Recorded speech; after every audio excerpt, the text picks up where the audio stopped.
Have you ever had a dream so delightfully dark you couldn't stop thinking about it? The tale you are about to observe is such a vision, a real nightmare shared with us by one of our subscribers.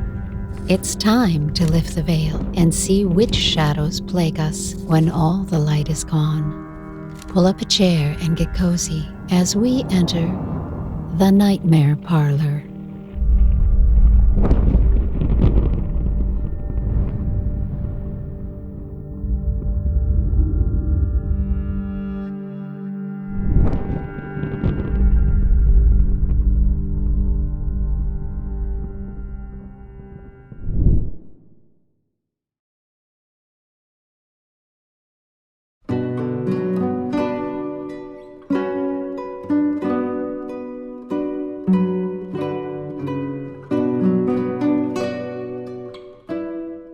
The following is my attempt to describe an enigmatic and recurring dream I have had a handful of times throughout my life, though not for some time now. The dream is always the same.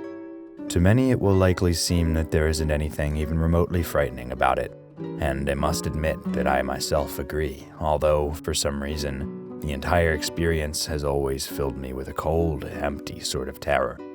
If there is any cause or explanation, it still remains a mystery to me. I'm hiking in the woods with my family. There's my sister, 2 years younger than me, and my parents, both about 31 years older than me.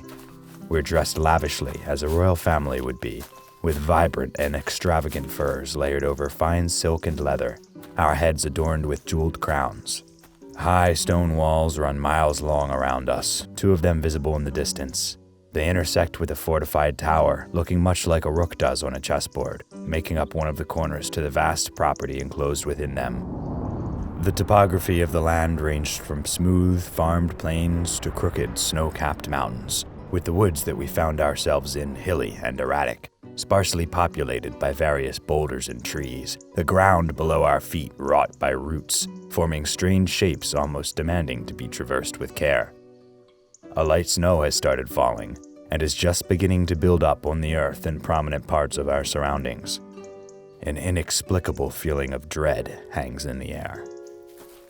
As we reach the top of a small hill, we see a creek on the other side, not far below us. On the opposite bank, my father, the king, notices a single white-tailed buck facing us, his head topped with a crown of sorts as well, an unnaturally large mass of twisted yet regal antlers, bowed for a long and lonely drink of water. "Look, a deer!" he exclaims, lifting his right index finger to point at it. We all direct our attention to the buck at the same time and speed, in an unsettlingly choreographed manner. The buck raises its head, cautiously, after a moment, and stares at us. We turn to one another and huddle happily into a cozy group hug. "We're the biggest family ever!" we all proclaim together in a rising and increasingly oppressive monotone as we each start to inflate, still locked in our embrace, skin stretching grotesquely far beyond its natural limits, threads tearing and buttons popping until, just when it would seem the crescendo is nigh and we're about to pop, I wake up, drenched in icy sweat and overcome by a profound sense of loss. So, did you have a nightmare last night?